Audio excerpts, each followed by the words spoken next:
Ask not what we all be can do for you. Ask what you can do for we all be.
whatnot.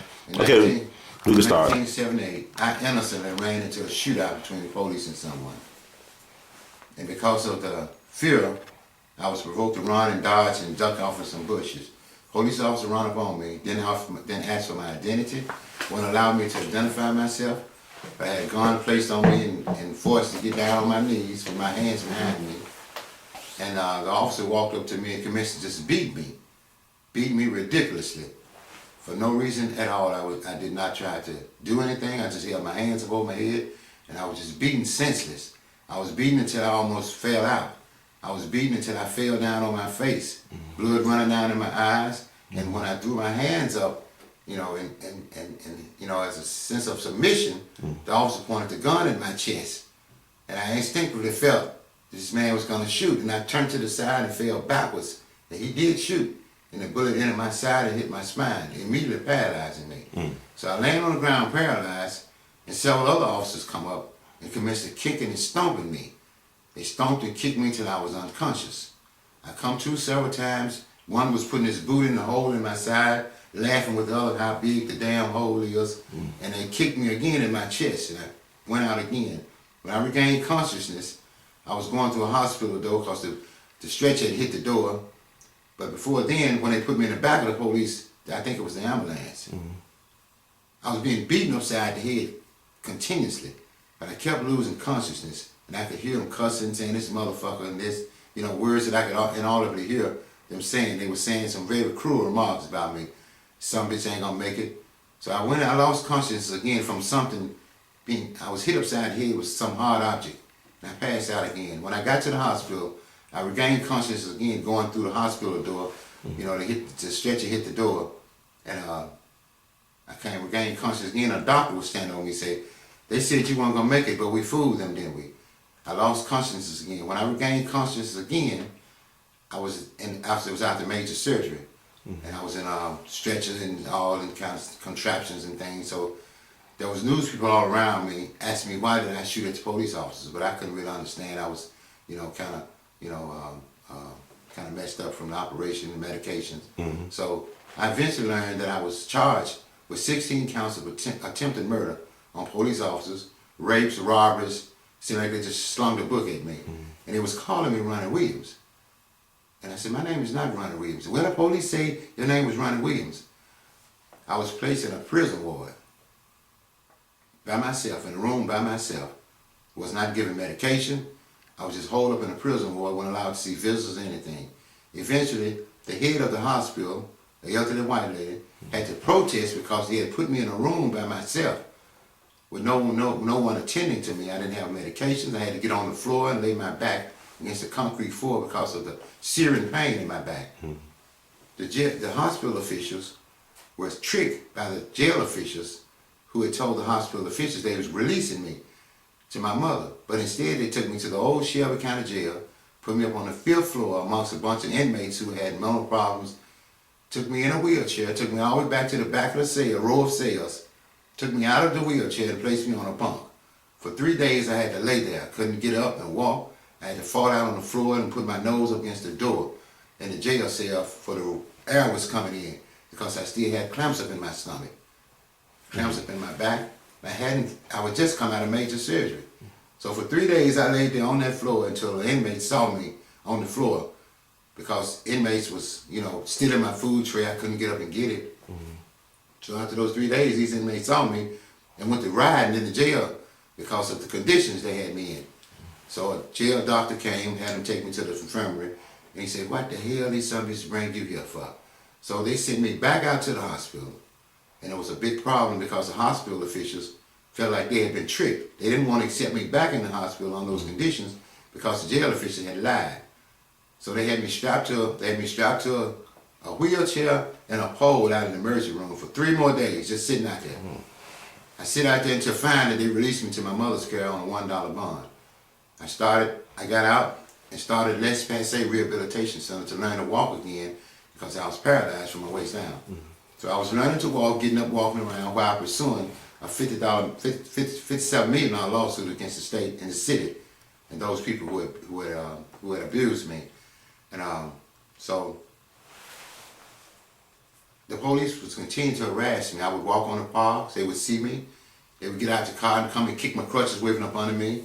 And it was constant harassment, and I was constantly being arrested for burglary charges, rape charges, and they had, you know, this went on up until October of 1979. I was in the backseat of some friend's car, and the police came up, said they had a warrant for my arrest for rape. They took me to the city jail, pulled me out of the car and slung me down on the ground. I had crutches because I was out exercising my legs. They wouldn't allow me to have the crutches, and they wouldn't allow me to have my leg braces on my legs. So eventually I laid down on the hot pavement. It was in the summertime. I laid down on the hot pavement until finally they saw the man, was hurt. They brought crutches out for me to walk into the jail. Again, they took me to a room where a female detective slapped me in the face. As soon as I sat down, I said, motherfucker, we're going to make sure you don't get out the penitentiary raping that little white girl in Overton Park. Immediately I was stunned, and I felt like I was helpless. I couldn't do nothing. And if I didn't say anything, I probably wouldn't provoke them to hit me again. So they took me eventually to a cell where it was a bunch of guys in a row of cells and guys in the next cell. They put me in the cell next to some guys that I knew. And they asked me why was I in there, and I said they charged me with some stuff that happened in Overton Park. So the guys kind of chuckled and said, what? So they just arrested Big Hand up there over in Overton Park, crawled up to an unmarked car. So Big Hand, David Boyd, was in the cell. He said, McMillan, what did you say? I said, they said they charging me for some rape that happened in Overton Park. He said, oh, brother, I ain't gonna let you go down like that. So, I didn't know what was going on.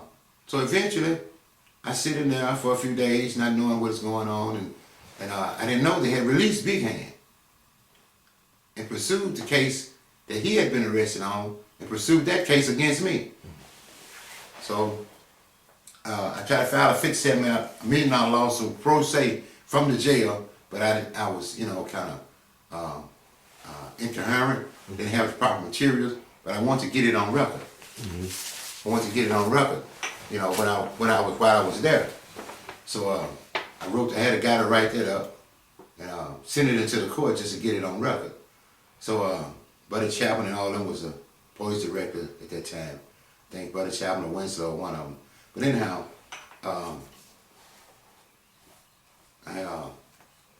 I went through an ordeal of just constant harassment, held without bond, held without allowed to have visits, held in the name of Ronnie Williams. His name they continued to call me, Ronnie Williams.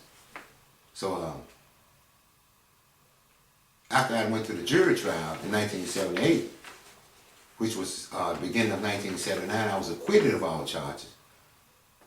So they had cleared me from this name, Ronnie Williams. So again, they was calling me Ronnie Williams and pursuing a rape case on me in the name of Ronnie Williams, and I was continuing to tell them I'm not Ronnie Williams. So eventually, they took me to a jury trial. And the jury trial, the jury found me guilty because a white girl got up in the courtroom and testified that I was the man who raped her. Even though she was raped in a park where it was so dark, she couldn't see her own hand. And her boyfriend offered the man $20 to leave them alone. He picked another man out of the lineup, and in the courtroom, the prosecutor pointed to me and said, Mr. McMillan is on trial. He still wouldn't pick me out.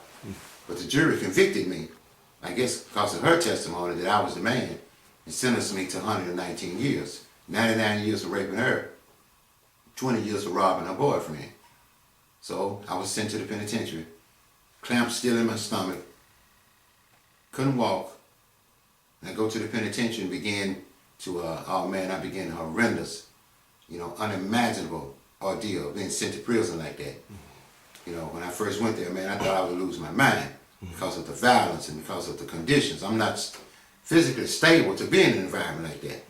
But here I am amongst all these killers, amongst all this trouble, and I was thinking, Lord, what am I going to do? But I'm thinking survival tactics, that I'm here, I got to live this. But most of the inmates that saw me, it was just, a shock to them they had sent me there like that. Nobody could believe that they had really convicted me in the condition that I was in. But the state had treated me like wasn't nothing wrong with me, because in the jury trial I wasn't allowed to walk in the courtroom. I had to just sit in the courtroom, so the jurors really couldn't see my physical condition. And it was like a host where they was keeping all this disguised from the jurors. So in the penitentiary, most of the guys kind of was sympathetic to me, but then still, I was still in an environment where I was attacked sometime, and I had to fight, and I had to protect myself in that. So I had to have bricks smuggled into the cell to put on my legs, to exercise my legs to walk, because the guards was real cruel. They didn't care about my condition or anything. It was just that I was in there for raping a white woman. And that hostility was against me constantly. Stuff was placed in my cell. I was staying on lockup. And they didn't have an education department there, and it was just a bunch of ignorance and violence in there. So the only thing that I could do to try to keep myself sane was write. And I wrote letters for guys. I met a lot of guys in there who were illiterate, a lot of guys in there who had really had bad cases, man. They were just illiterate and couldn't afford attorneys. And I started writing letters for guys. And then I seen, because of the literacy in there, they didn't even have a good education facility. So I started writing government officials to try to start an education program. And eventually, the government caught on and started an education facility at Fort Pillow. That's where I was first. And they put me over the, education department. But then they didn't like that, so they brought in some people and let them, be the supervisors of it, but had me over the education. I worked as the main general office clerk of the education department, where I done test guys for GEDs, done tape tests, and I kind of counseled and mentored guys. So fast forward through the years of continuous being shipped around for writing writs, being put on lockdown because racist officers who was mad at me because I was in there for raping a white woman. I got false write-ups continuously, shipped around continuously, put on lockup continuously from guards harassing me. And the first job that they gave me in my condition was working on a construction crew. And I could hardly stand up at that time. And they had me to push a wheelbarrow of cement. I said, officer, I can't do that. So my strength is I'm very weak. And I was cussed out, called him, the officer, if you're gonna do that, goddamn, we're gonna lock your ass up. I attempted to push the wheelbarrow and it turned over. He gave me 60 days in the hole. So after that, you can imagine, I knew I was in hell. I just didn't know how long I was gonna live in conditions like this. So, by the grace of God, I went through years of unimaginable torment, suffering, abuses, from the atrocities that was inflicted upon me, under the color of law. And I wrote letters to ministers. I wrote letters to the NAACP. I wrote letters to the president. I just wrote letters to have my hands had coins on them. No results. 22 years passed. Well, actually 18 years had passed. And finally, from the help of Chuck Colson, Peter Newfield of Innocence Project, Barry Scheck, Sister Helen Prejean, Governor Ryan of Illinois, from the help of outside people, trying to get Tennessee to pass the DNA law because the Innocence Project had taken my case. And they felt that it was very good, it was possible that this man is innocent. Once they had discovered it, investigated the evidence, they investigated also an affidavit given to me by the man who committed the crime. His brother-in-law was dropping him off in the park. I saw him in jail. He gave me an affidavit to the fact that he knew who committed the crime. This would have caused reasonable doubt that somebody else, there's a likelihood that somebody else could have committed this crime. But in the jury trial, the judge refused to allow this evidence to be submitted. So I felt like this was, perjury.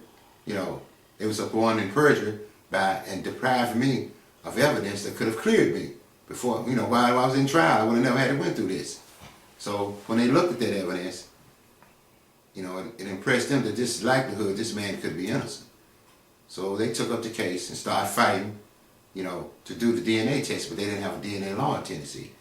So they pushed for years trying to get someone in the city, someone in the state, to be interested in supporting the DNA law being passed here. None of the black people in the city would support this. They always seem, like people were telling me, they all seem scared to even speak up. So eventually, Congressman Steve Cohen got involved and pushed for the DNA law to be passed. And the DNA law was eventually passed, and eventually I was the first one to get the test. The test was done, and it came out positive in my favor. And it proved that I've been telling the truth all along. So they also tested the guy who was in the next cell, and the test came back against him to prove that he was the one who committed the crime. So when I come out, all hell break loose. Everybody was at me. The state district attorney was talking about recharging me on old charges, and it was just hell. So I was very discoherent. I was very incoherent. I was very, just in shock. News media was asking me, how much you gonna sue for? And all I wanted at that time was to get some relief. All I wanted at that time was to get medical treatment, because I had been held up for 20-some years without medical treatment, and the psychological torment that it was done to my mind, you know, being in a place like that, continuously seeing death, seeing threats, you know, then continuously within my mind that I'm innocent. How could this state do me like this? And then to come out, and I seen the hostility in the hearts of men, the very people who put me in there, and I seen the fear and the timidity in the black people who was shunning away from me, and the ministers who was like, you know, money hungry. All they wanted to do was raise money on me, but they wasn't concerned about really the injustice of this and helping me deal with the injustice of this, because they always telling me, don't worry about that right now, we're going to take care of that, but everybody wants to raise money. The people who were representing me from out of town had contacted the ministers before I got out and asked them to form a committee for me, that I wouldn't be left out here alone, where the government would be the one to try to remedy the situation because the government wronged me, and they feared that the government is not going to, you know, pass the proper legislation. He's a black man. He's a black man coming out in Memphis, Tennessee. So the black people need to be involved in this. The ministers need to be involved in this, because this is a model situation where a black man has been proven innocent, and he needs the black people bagging him now. When I got out, no blacks was around me. All they wanted to do was take me to their churches and raise money up off me, run in the back and count the money and give me a check in the name of the state and keep whatever money they kept, which was fine with me, but this is the way that they did it, you know, to give the public impression, oh, he's fine, he got all them churches behind him. But all the churches was expected to do was give me a committee of people to support a fair legislation for me. Have a group of people, have their members and stuff to sign petitions about the injustice of this and the need for a fair legislation to be passed. None of them done that. Discovery Channel and everybody who was trying to support a fair legislation for me informed me that everybody had bagged out. When it was time for the General Assembly to convene, nobody showed up. I was up there alone. And the chairman of the General Assembly said, this is a shame. These people got people up here for dogs and cats and everything. And all the ministers had promised in Memphis they're going to have somebody here for Mr. McMillan. Haven't nobody showed up. So, me seeing the dire, you know, circumstances around me, I just, you know, was uncertain what was going to happen. So, I was approached by Senator John Ford at the time. Said, listen, I can give you $1 million if you don't sue the state. But if you accept this $1 million now, we can get you some money, next year we'll change this legislation. So I was on the gun. I didn't know what to do. Didn't have nobody to confer in, so I'm thinking if I take the low road, you know, because of the circumstances I was in, there was no help down there. Well, nobody was standing up. So I said, yes, I will accept $1 million. But then it was changed. Congressman Cohen stepped in and changed the legislation, broke it down from $1 million to $800-some thousand. I totally disagree with that. Now listen, I'm going the low road, you know, for $1 million. But I feel like somebody should get indicted for the way they have done me. Now they're going too far to break the $1 million down to $800,000 and say that I won't get nothing unless I accept this. So the Innocence Project say, you know, all of the black civil rights people have bagged out on us. The state don't want us to come in because we from New York and we only do DNA tests. But we don't know what to do because we can't come in and represent you. And the black civil rights people down there act like they're scared to represent you. All of the ministers have bagged out on us, so we're in a position where now the only thing we can try to do is hope, you know, that Ford and them will live up to their agreement, you know, to get this stuff changed. Because, man, they got so much hostility towards you down there. So they convened a parole board hearing where they said they had to convene a special parole board hearing where I had to appear to be fully exonerated. I went along with it. And at the parole board hearing, State Representative Robert Briley, who was eventually kicked out of the legislature for being a drunk, he was representing me. They appointed, most of the people who appointed to represent me were working with the government. So they are always in agreement that I should accept this $800-some thousand judgment, award judgment, which would allow me to have $250,000 up front and the rest of my money used to buy an annuity. I was in total disagreement with that. Since I had done the time, I feel like I should have the right to say what I'm going to do with my money. First of all, I don't think I should have less than what I asked for if I didn't sue the state. If the state is going to take away my right to sue them, then they should give me the money that I agreed to. So we argued back and forth, back and forth. So at this parole board hearing, I was offered some papers to sign for the parole, you know, whatever that was, exoneration. And after that, it was determined that I had signed for the annuity deal. So I was already tricked. I had been tricked. I got up there, then nobody else wanted to talk to me behind that. John Ford, Captain Bowden, Roscoe Dixon, 3 state senators, they were indicted right after that. So none of the state legislature would talk to me about it. They just left me stuck with that. So we having to live, I had to move my wife out of the ghetto where we was because they kept my name in the newspaper. People breaking in the house, thinking I'm rich. We moved, bought us a house out of the money, bought us cars, paid off debts and stuff, you know, for my family. And but still, I was contesting the way they did this. But everybody was stonewalling me. Nobody would respond. Most of the state legislature would not even respond to my letters. Nobody, even Rob Bradley stopped talking to me. So eventually, he was kicked out of the legislature. So everybody that seemed like it was representing me in a senatorial capacity were eventually indicted for accepting bribes. So I went to petition for a new legislation on the fact that I was deprived of my right to speak. I was deprived of my right to be heard. I had representatives representing me that had subservient intentions, and I feel like they sold me out. So no legislation would talk to me up until I fell ill with pneumonia. After the Discovery Channel come down, Discovery Channel got involved to try to put exposure on the case because of the horrendous injustice of it. So they got involved to do a documentary about it, hoping this would bring, you know, support from the communities. But when they come down, they got promises from all of the ministers, all of the civil rights people. But when they got down here, everybody bagged out.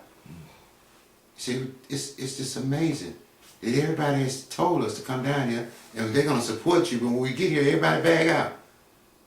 He said the black people down here act like they're afraid to even mention your name.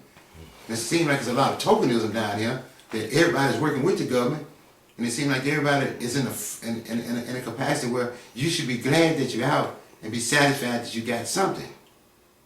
So they did the documentary, and while they doing the documentary, I was very ill, walking pneumonia, didn't know it. After they got through with the documentary, I fell out and had me rushed to the hospital, and State Representative Barbara Cooper came to visit me. She came in talking loud. She was state representative, and the state did me wrong, and she gonna get the law changed. The next year, when time come before the legislature to convene, Ms. Cooper had me expecting that something was gonna happen, and her name came up in the newspaper, and the lady dropped us like a hot rock. Didn't even contact us until 6 months later, apologizing. I'm sorry, you know they had my name in the paper, saying I was overspending money. So I said, well, Ms. Cooper, you could have contacted me to let me know something we could do, you know, because I need treatment for post-traumatic stress from all those years. The state haven't given me treatment for post-traumatic stress. The state haven't given me job training. The state haven't done nothing but just threw me out here, you know, and I feel like now they're retaliating against me. And I don't have none of the black people in the city speaking up for me. I should have the right to have my money like I want to if I want to leave the state.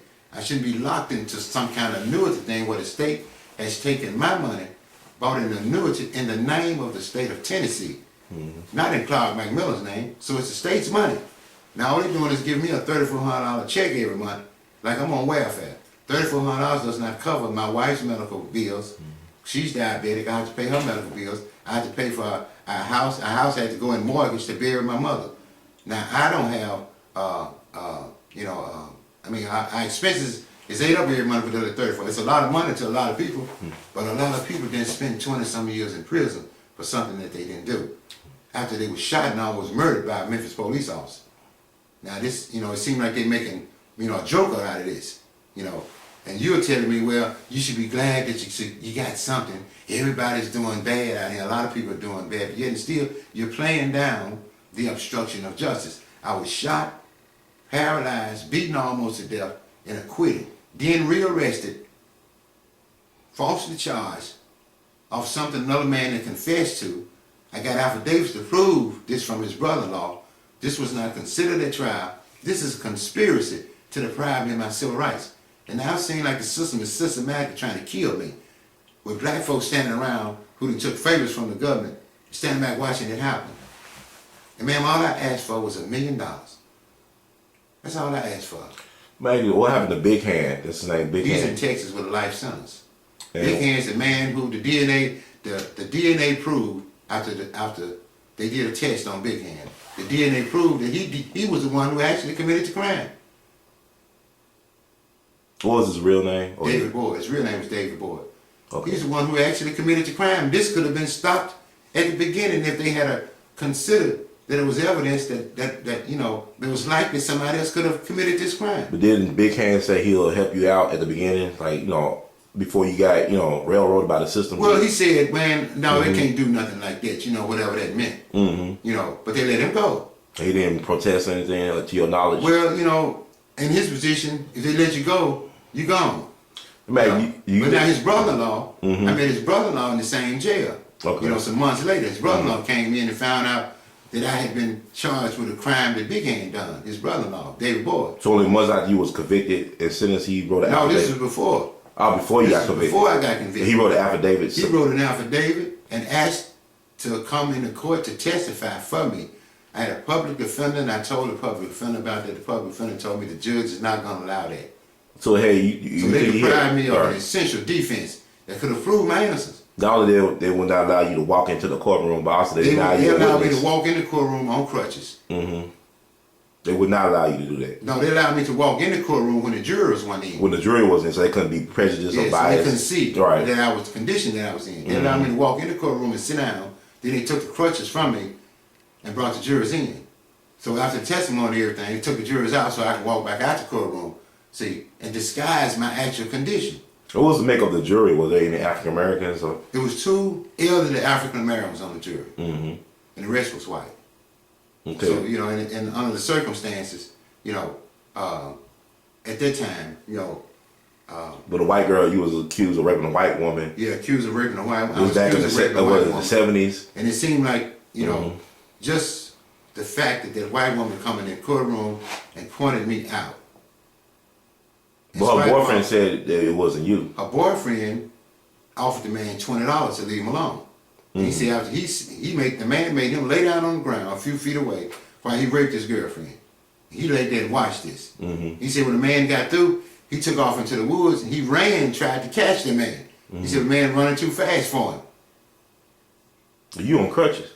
I was paralyzed. Exactly. I had braces on my legs. So anyway in the world I couldn't. You was in a condition to really do anything like that. The night the crime happened, I had been arrested on a larceny charge that somebody else committed. I was just in the wrong place. And I had the bond ticket when I was in jail. I just got out on jail. I had just got out on bond on the larceny charge. Do you think, did they keep on referring to you as Running Williams when they charged you in this crime too? Well, they referred me to Running Williams when I was shot. Okay. They had named me Running Williams. Yeah, that was from Chicago. Yeah. Was he a real person? He was a real person? Or? I don't know him. Okay. All I know is I wasn't Running Williams. But when they started calling me Running Williams, I knew that they had made a mistake. But they insisted and focused on that and wouldn't change that. So I went to trial as Running Williams, also known as Clark McMillan. They was using my real name as an alias. So back to the story, your identity actually. I mean, it's I don't know. I'm not trying to give him an excuse, but I want to ask you this: do you feel that you were set up the second time to stop your lawsuit against the city the first time? I believe that in all legality, that it was a concerted conspiracy to cover up me being shot and almost beat to death and paralyzed like that and falsely charged. Because why would they do it in crime like that? Why would they arrest me and shoot me and do me like that and then, you know, come right back and rearrest me, harass me for months. Right. Consistent harassment, profiling me. And then arrested me on the charge where it was ample evidence that would have shown there was a likelihood that somebody else committed the crime. They didn't even look at that. When I tried to introduce the affidavit in the courtroom, I introduced the affidavits myself pro se because the public defender said the judge wasn't going to accept it and the judge would get mad at him if he tried to introduce the affidavit. I had to file a pro se writ on my own to try to get the judge to accept it. He still refused it. the affidavit would have proven that there was a likelihood that they at least could have considered somebody else for this. But they focused on me. So in my mind, it was a concerted conspiracy to railroad me, deprive me of my civil rights, and to retaliate against me because of what had happened to me previously in 1978. And those are all white police officers that attacked you? It was all white police officers who, when I was shot. What about any black police officers came to your aid, or they were just as bad? White police officers in 1978, when I was on the jury trial, white police officers got on the stand and admitted to beat me in my head repeatedly for nothing. I didn't have a gun. I didn't provoke him. I was on my knees with my hands behind me. And he repeatedly admitted to the judge. And the judge questioned him, why did you hit him? And he couldn't even explain why. But he did admit that he hit me repeatedly. Beat me almost senseless. It's under oath and everything. Under oath and everything. And the judge was questioning him, then he stopped and refused to answer further questions. The judge threatened to hold him in contempt. And he admitted that he just beat me, you know, for nothing. How did the jury respond to this? They was just sitting there, you know, looking kind of grim. You know, and it was just, it was a horrible situation. He didn't have no reason to do that. If I had done anything wrong, professionally, the officer had me in custody. Right. I was on my knees with my hand behind me. Handcuff me, take me to jail. But to beat me like they beat me, and then not arrest me, just beat me. Didn't even ask me my name. Right. I attempted to tell him my name, told me to shut up, MF. Every time I attempted to identify myself, I asked them to identify themselves, shut up, MF, hit me again, stone me, you know. It was ridiculous. So, you know, when I did make it to the hospital, you know, it was suspected I already was dead. And when I come out of major surgery, I was being addressed as Ronnie Williams. Why did I shoot at the police officer? A gun was never found. A bullet went in a door in a house in that area. They said it was my bullet. The bullet was determined to come out of the police gun. All the evidence reflected that that was a terrible miscarriage of justice. That was a terrible mistake made. And the responsible thing for them to do was just say, okay, we made a mistake. But to try to kill me off by this judicial stuff, by to kill me off by this systematical discrimination against me, after I come out of that, after I come out of 22 and a half years of that kind of horrible afflictions being imposed upon me, that is barbarous. And it really speaks that I'm now being used as a scapegoat, as a bargaining tool for politicians and people out here who getting grant money to do government programs. Everybody has blackballed me. I've met a lot of organizations out here where I've tried to speak when nobody let me speak. I met a lot of organizations who started off to help me, but because they're getting that 501(c)(3) money, they bag out on me. It is a terrible conspiracy out here. It's a terrible thing. I don't even know how to explain it, what's going on. I try to talk to people. People say I'm mad, that I'm making them mad by talking about this story, that I'm not causing anybody to help me because what I should do is get me a job and start me a program with my story so that they might consider to help me. It's like that I got to get out here now and win favor from the government to get my money, to get justice. You know, I don't understand that. I've been hurt. I'm still paralyzed. I got a bullet in my spine. The state haven't given me no help with getting school. I'm trying to get in college now. The state is still refusing to pay for the college. I've done everything possible that I can do to try to live a law-abiding and decent life and live a glorious life by going around exalting God and thanking God and helping others with this story. But the trauma, you know, the suffering that I'm enduring is inhuman. My disability insurance has been cut off. I haven't seen a doctor in 5 years. I got to pay for that. Every month I'm broke. My little money I'm getting every month from this annuity check is gone. With medical expenses for my home. Now I have to walk around like I'm being, I don't know. I don't understand what is going on. I put in a new legislation last year in December, and try to get them to consider passing a new legislation. Consider at least giving me my disability insurance back. Consider at least allowing me to sue the state since you reneged on giving me the $1 million. Now they up there politicking with that. And it seems like they ain't gonna do anything because most of the public been pulled out on me. I mean, like, I think a lot of public ain't really aware. I mean, I know you got some coverage. You know, like you got Discovery Channel, did documentary.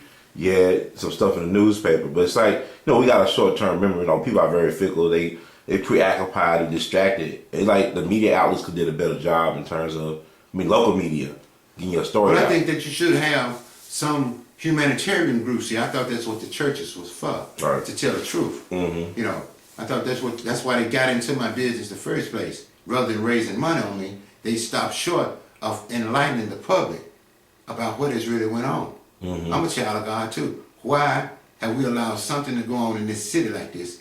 And you're preaching about everything, but telling people, you know, that we need help. We need to help somebody. Mm-hmm. We need to also minister to our leaders who fall short. Some of our leaders are falling short. To treat a man like this, he deserves what God wanted him to have. You shouldn't legally legislate the man out of his redress. You know, if you have wronged him, then the state haven't even apologized. You know, they haven't even apologized sufficient enough to where I'm able to at least get up and go about my life. All right. Without still being under governmental control. That's retaliation. Mm-hmm. That's a systematical conspiracy to further deprive me of my civil rights. I have not been able to get a lawyer to be interested in this case. I have not been able to get in a civil rights group here, you know, to even investigate the case. Everybody stonewalled me. Everybody stonewalled me and treat us with callous indifference. And this really has exacerbated the suffering that I'm going through. You know, to be humiliated and slandered like this. When you not trying to get any money from the state? I get $3,400 every month for the rest of my life. Okay. That's the way they measure that out. So if I die, the money go back to the state. But although you was, you know, your health was put in danger by people that work for the city, for the state government, city government, they will not cover your disability. No, they covered. When I got out, I was awarded full disability. Mm-hmm. I have the papers there. I was awarded full disability by administrative law judge Jerome McMillan. Mm-hmm. So now why would they cut my disability insurance off and require for me to pay for my doctor's expenses when the state got my money locked up? Mm-hmm. I mean, what are they trying to do to me? Why would they require me to pay for everything, but they've limited my money to just enough to barely make it? So everything the state has, you know, awarded me by exonerating me, they turn right around and make a law to cut me out of it. That's a double standard. That's really counterproductive for them to put me in this kind of predicament. So they're really making a shame and disgrace of me. Now I can't get out here and compete with a fast, mobile society. I have to go to school, I get training, because most places I go to look for a job. Well, Mr. McMillan, you've been locked up for 20-some years, you don't have job experience. Then I go to them and say, well, they say I don't have job experience. What's wrong? You haven't given me any training. That's the first thing you should have walked me into when I got out. And you have destabilized my life. What you waiting on to get me back in working order? I can't get out here and start my organization. I want to start an organization to help disadvantaged youth and monitor to trouble people in the community, because who know more about trouble and overcome hardships like me? I want to start a program to do that. Will anybody, the organization, reach out to you that are already up and running to get you to share your experiences? They all shy away because of my civil rights issue. I first of all have a civil rights issue. I would love to work with organizations in the community. But first of all, I can't let that override my civil rights issue. Because first of all, I need training. I need to go to school to get my certificates, to be legitimate capable, because my experience in prison is not going to, you know, legitimize me to do a program unless I have that training. And to have that training, I have to get, you know, go through a formal course, you know, to stabilize myself, you know, running this jump out here on a lot of people assume, well, you know, you don't need this, you don't need no training, you got the story, yeah, but still, you had to get training. And when you go through 20-some years in prison, you're going to have to get adjusted to the outside world, the rules, the changes. You got to go through a sort of like a orientation process. So you never got any type of medical or psychiatric treatment? None. For adjusting to, I've been trying to get that since I've been out. But you said you couldn't get a physical in Memphis or in this area? You got out? I had to get a physical from Rochester, New York. Why was that? Because the people in Memphis were constantly putting me off. The politics of this city is pitiful. It's a shame before God. And because I say that, it's because I'm experiencing that. And other people say I shouldn't say that. Because, okay, well, it's in your best interest not to say that because you're trying to win favor with the government. But the government is my government too. But they wrong me. So the humane thing to do is not treat me like I'm wrong because I have to say I've been done wrong. The records would show, the documentary would show you have really, seriously, criminally wronged me. Now what am I supposed to do, just lay down and die? I'm supposed to just lay down and die to protect politicians, to protect the interests of the state? They could have gave me that $1 million and left me alone. So you don't have any health care insurance right now? I don't have no health care insurance. And you paying for your wife's... paying for her because she don't have health insurance. Out of $3,400 they give you $3,400 a month. So you really don't have any money left over to do too much I don't anything? have nothing left over. My car's out there need fixed now. We don't have anything left over. And it's really deteriorating. How y'all surviving? By the grace of God. He give me life every day. Just keep breathing and keep praying. My sustenance has come from praying. Because everybody I reach out to, they treat us so callously indifferent in this city, man. Just, you know. You go ahead. Hello? How you doing, Karen?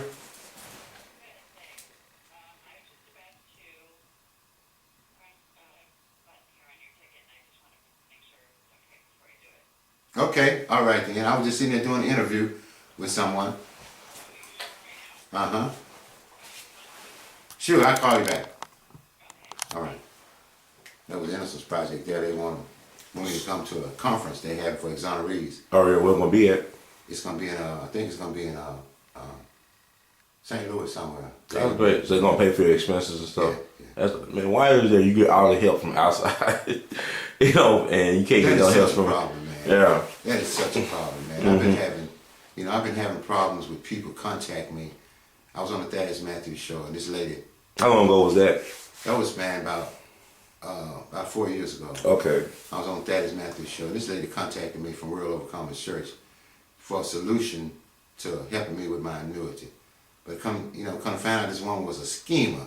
You know, Miss Moody, Jerome Moody, she got this Turning Point Academy thing. So, I mean, there's a lot of that going on out here, man. People contact me, but they see the money in my story. And if I don't get involved in these little groups, man, then they seek to retaliate by, they like prison games that you had to, people you had to survive in prison. They just bad as far as their character. Yeah, man. It's really pitiful out here, man.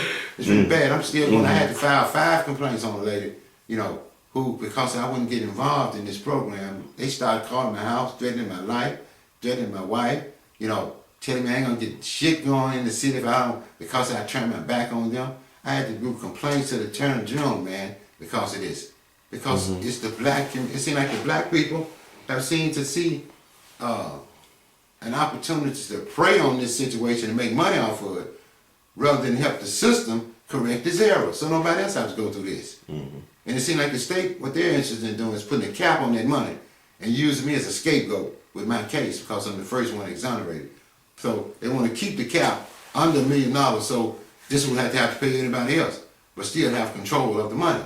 But under the circumstances, how you gonna pay me $1 million? Less than $1 million because I asked for $1 million. If I asked for $1 million, certainly anybody, any humane human being would see that they owe me more than $1 million. I asked for $10 million in my new legislation because of what they have taken me through. You could have gave me $1 million rather than stopping me from suing you all. But now the politics then got involved, and the politics seem like it's controlling all of the other stuff going on in the city, and everybody's following the politicians' lead. So now I'm in a political mess. But you're not a politician, though.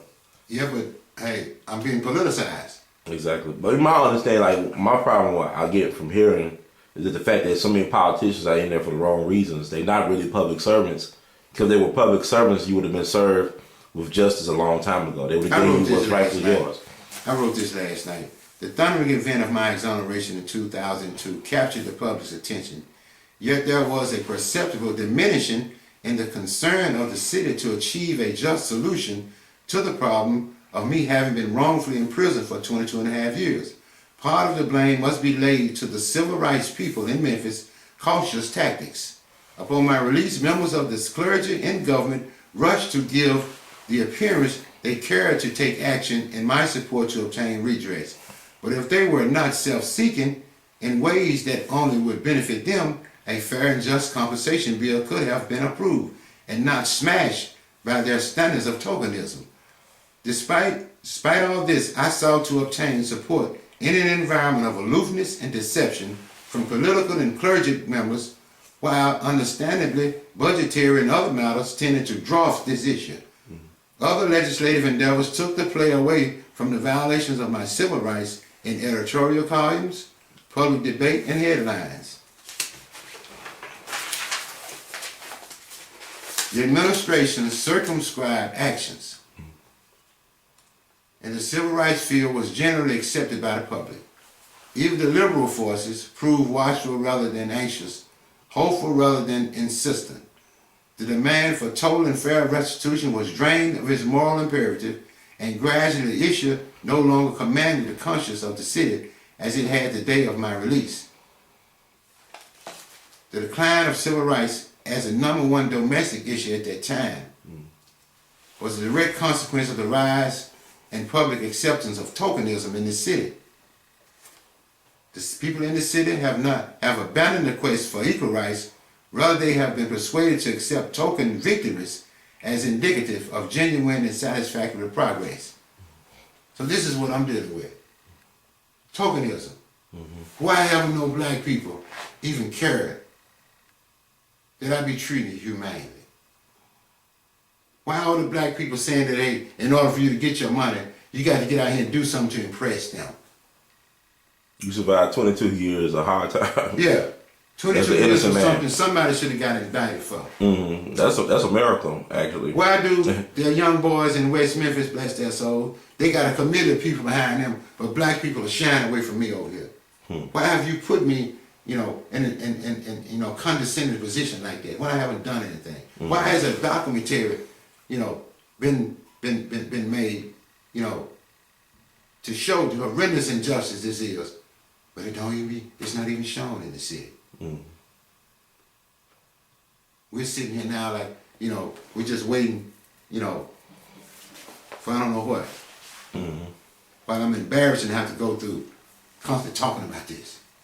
News reports have been done. I just recently done a news coverage with Janice Broach last month to talk about this. But they're continuing to exclude me getting shot.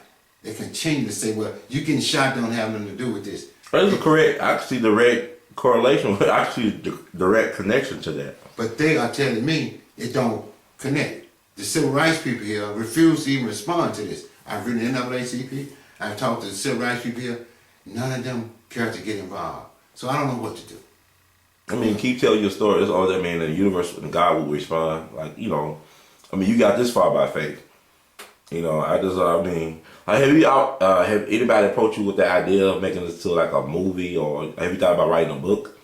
I've been wanting to write a book, man, but I've been so destabilized by this, man. My health's been so bad. I've been suffering from so much trauma in my mind. I can't even think straight. Having this bullet on my spine, having to have to get around like this is so traumatizing. So can they remove the bullet, or they can't touch it for fear of paralysis? I don't know. You've never really been told anything. Well, I've been told one thing out of town, but in Memphis, they want to just try to play it down like it never happened. Okay. People in Memphis try to play it down like it never happened. That's why they try to act like I never was shot. I mean, that's an interesting time. I was thinking about, I interviewed the family of Larry Payne, the guy who got killed in Dr. King's last March, and it was killed by a police officer. Then a brother who got beat up real bad in the 70s, I believe, by the police on Shelby Drive. I don't know. You know his name? Can you recall his name? In Shelby Drive? I think he was on Shelby Drive. They beat him up real bad. They beat him to death. I can't recall. Okay. There's several cases like that, or the brothers got killed in the house. They buried Sanders now. Yeah, I believe it. What was those I names? was talking to somebody on the phone that night that happened. Really? What was the name? What was the street they got killed on? Shannon, right. How the police did. I mean, there's a lot of stuff that has happened that has not been resolved in terms of, police brutality and stuff. And see, now, I can't get any support because I don't have any money. Mm-hmm. People want money out here now. Even the ministers, they want money. Everybody want money. Mm-hmm. How much money do you need? I need some for them, think it's worthwhile their time, to risk, Yeah, folks, the Innocence Project came, you had the Discovery Channel came down here. So evidently there's something to this story of substance. Well, in Memphis, like I said, the tokenism. Mm-hmm. The tokenism is something in what they get to not say anything about it. There's a reason why they don't say anything about it in Memphis. And this is a terrifying reality here in this city. Mm-hmm. That we have leaders right here where King was killed. And when they have civil rights demonstrations, nobody allowed me to speak. Your story is not the kind of story to be talked about. This is civil rights. All right. But nobody talks about this at your civil rights meetings. Mm-hmm. I had the White Montgomery of the Southern Christian Leadership Conference represent me. He had me on WLOK. Mm-hmm. I had him promising to get a lawyer for me, raise money in his church. He hit a man on a motorcycle and killed him. Dropped me like a hot rock. Next thing I know, Steve Cohen was in this congregation, gathering support for his cause. And Steve Cohen is the one who done this bill. He was a senator at the time.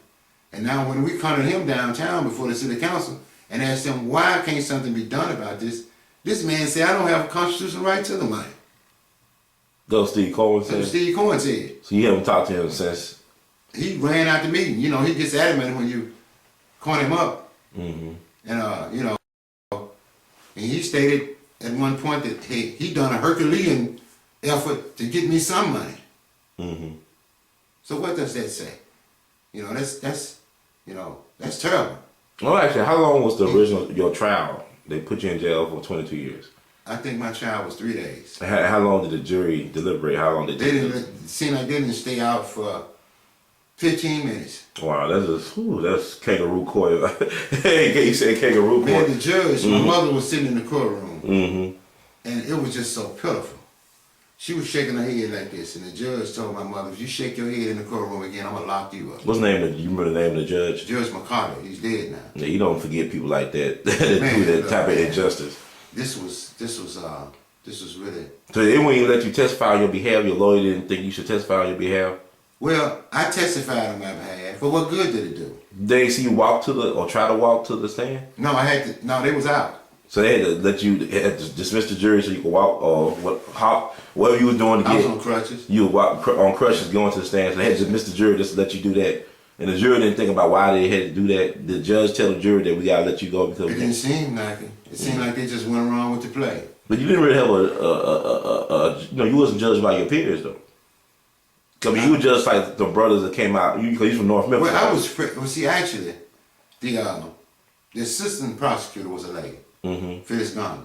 Okay. She was pregnant. Oh, okay. So they fronted her across the jurors. So it's like all mind games. Yeah. Like, you so been white girl. The prosecutor was allowed to bring other women in the courtroom who had been raped on other cases in other places. Not connected to this case. But they said they had the women come to the courtroom and alleged sort of that I might have been a man. So wow. that prejudiced the jury. And my defense was that this was something that happened unrelated to this. But you're using this to inflame. Were they all white women that they paraded around? No, black women. Black women? Black women. See, that was the thing. It was a psychological thing. Yeah. See, now I never was tried or convicted on any of them cases. Mm-hmm. So now if you're going to bring them women in the courtroom and testify on night other than the night of this trial. Well, did it all take place in Overton Park? No, it was other cases in other places in the city. So they're trying to make you into a serial rapist. Right. Mm-hmm. See, but after I was convicted, you dismissed those cases. Now, if you're going to charge me or even prejudice this trial with them cases, why you never took me to trial on them and convicted me? Well, actually, do you think if you had your own lawyer, you could have had afforded your own lawyer instead of a public defender, it would have made a difference? It would have made a whole lot of difference. How was your relationship with your public defender? Was terrible. He was just a big fat man eating Oreo cookies, constantly telling me if I didn't accept 60 years, they gonna try me until they convict me. So basically, he didn't even try to. He didn't try to do nothing because he made it clear, man. I'm just a public defender. Do you really? They got the deck. This is what this man told me. They got the deck stacked against you, and all I can do, brother, is tell you what they doing. What's his name? William Moore. He was a white guy. He's a white guy. He's still around. I He's see. Yeah, I can. Fat guy eating Oreos. Yeah, it would be. William, man, he said, man, you know, frankly, I don't see they got nothing on you because they took you before lineups. Didn't nobody pick you out. You know, it's just that they at you. What about the prosecutors? Are they still around? The prosecutor's around, Edgar Peterson. He's the prosecutor who prosecuted me in the first trial. And this man threatened me in the courtroom and said, we'll get you. You know, and he was so mad because he lost that case.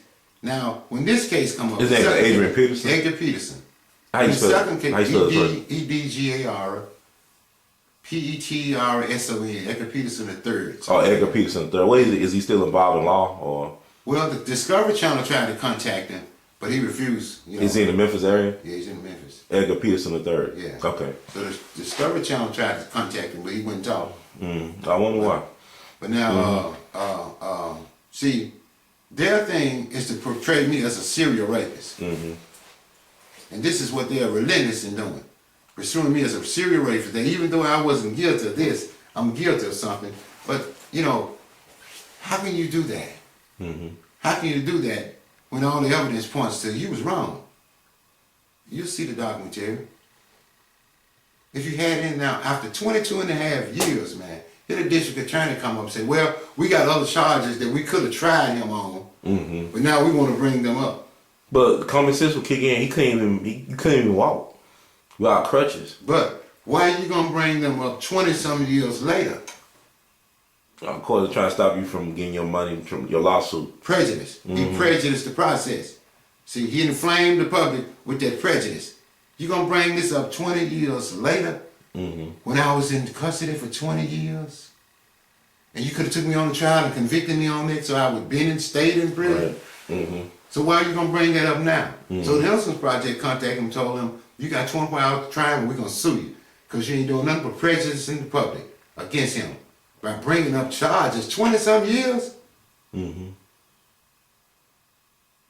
just can't be outdone. You'd had the man in custody 20-some years so you knew where he was. So if you got cases, the victims haven't had any, closure. Right. If you had the man in custody 20-some years and you didn't try him, see, that shows how poor your system is. You're gonna focus on this man now that he done proved you wrong. Now you're gonna bring this mess back up to slander him. See, and prejudice the public against me. That's what they're doing. So when it was so the Discovery documentary was done in 2006 and 2007. They came down here to film in Memphis, and it showed it when they did show it on TV in 2007. I haven't seen it on TV. They come on TV, man, every now and then, 3 or 4 o'clock in the morning. Okay, well, somebody in the world saying it. And I want to ask you, have you been in touch with them still? Have they kept in touch with you? Not much. Okay. Not much, because they were so disappointed in the black people in Memphis, how they turned it back on them, because they communicate with everybody. They tried to get everybody involved, then the people bagged out on them. They said, man. I mean, you just wonder, is fear stronger than love? Is fear stronger than justice? Man, well, I think selfishness. Everybody seeking their own advantages. Everybody, like I said, the tokenism is a big thing. And when in the 60s, when King got those civil rights bills passed, it was certain things black people had to accept and agree to in order to get certain governmental jobs, to get certain positions. So in getting those positions, you also became ingratiated by the benefits that come with them. Right. And then, when people become ingratiated, they getting discounts and the luxuries and pleasures of life. They ain't gonna risk that for nobody. Right. That's human nature. It's human nature. So it's apparent in Memphis, everybody been ingratiated. We're getting grants for their programs, getting certain governmental positions. So who is he?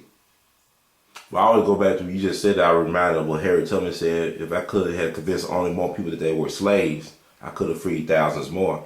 They don't really understand that they're really slave to the dollar, slave to the system, slaves to their own, you know. And slaves to this false God they got in their mind. Exactly. So Everybody want money. Yeah. Everybody identify with what they got to do to get money, and you know that's what their moral, you know, virtues are established upon. You know, the love of money. That's right. For the love of money is the root of all evil. Yes. And it's vicious out here. You know, I mean, it's worse out here than in prison.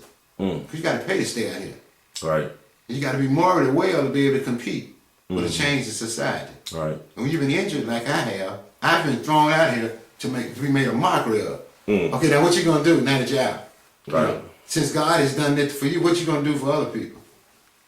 I have done 22 years of service. I mean, that's a miracle in itself. That's a miracle. So why would you slander me, you know, by putting those expectations on me? That's saying that, hey, now I got to prove something. It's already been proven. What do I have to prove? Why do I have to live up to man's expectations when you've shifted the burden of proof on me? You've shifted the burden on me where I got to prove something that's already been proven. Yes, sir. I wouldn't be here. You're trying to rob God of his glory. The Lord has spoken his favor on this situation because for 20-some years I went through unimaginable hell up in there. Trying to walk and deal with all that foolishness in that. And the constant rejection, Filing rich to the courts, constant rejection. And thank God for the Innocence Project and those who did come up and say, listen, at least you could consider this. When the black folks saying, well, you know, leave that alone. You know, I have black people telling them, leave that McMillan stuff alone. You know, he's got people mad at him out here. He's talking about people. He bad-mouthing the ministers. It's something happened. Right. Who was involved in it and why? And why? And who wasn't involved in it and why? Something happened. We don't need to let this happen no more. We don't need to, you know, continue to put on the hits and act one way and talk one way and we're doing another. We need to love the Lord like God done when he sent his son to die for us. We need to love like that. That would stop all of neighborhood violence. That would stop all of the men and women going astray. They need to see some positive examples for a change, rather than theatrics, rather than people gerrymandering and putting on the hits and getting in office and ain't doing nothing but the same thing. People need to see some love.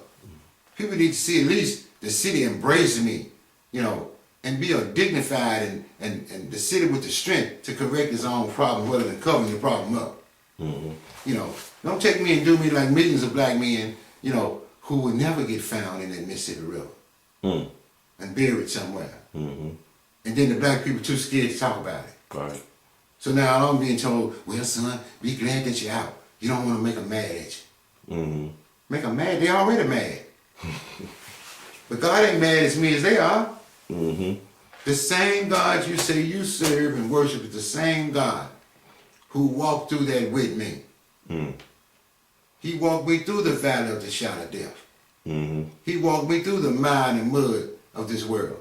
Then bring me out and you're going to hate me for that. You're going to hate me for that and sit up and treat me like a pariah, like I'm just an epitaph on a tombstone. Right. And then sit up and hold my money when I ain't bothering nobody. All I want to do is be like any law-abiding citizen, pay my bills. I pay taxes on my houses. I don't get no income. I can't file income taxes. I got to pay for everything I get. So why subject me to this kind of continuous retaliation? I'd like to thank you, Mr. McMillan, for your time. I mean, justice denied or deferred is not justice delayed if we keep on praying and pray with our actions rather than just our words. So I want to thank you once again for being an example of a person who really lives his faith. Praise God, man. Yeah, and we'll see what we can do with this, my humble contribution to your cause.